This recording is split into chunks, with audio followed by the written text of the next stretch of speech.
Hi, I'm Michelle Singletary. I'm the nationally syndicated personal finance columnist for the Washington Post. This is day 8 of the 21-day financial fast, your path to financial peace and freedom. So you made it through a week. This is day 8.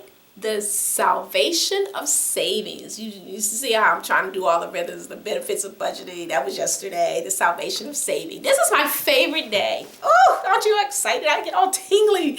I was born to save. Man, I tell you, I was raised by my grandmother. And if you read the book, you'll see I talk a lot about my grandmother, Big Mama. But she taught me a lot about saving. That woman could save. I tell you, she could hold a penny and make Lincoln scream. That's how she was.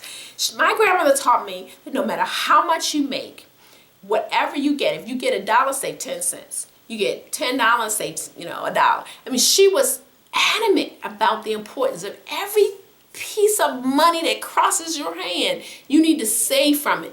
Now, some of you probably thinking, you crazy. I can barely make my bills.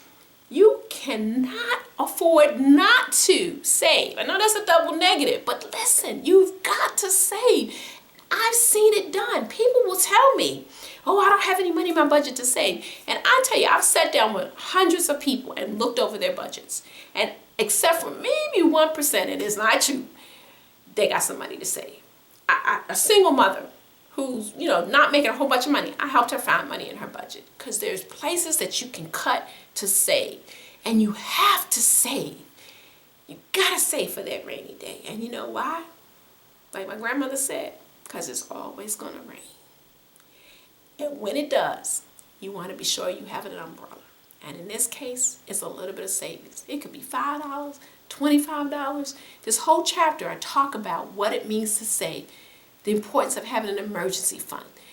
In this chapter, you'll learn about the Life Happens Fund. Now, I'm not going to tell about you today because you got to get the book.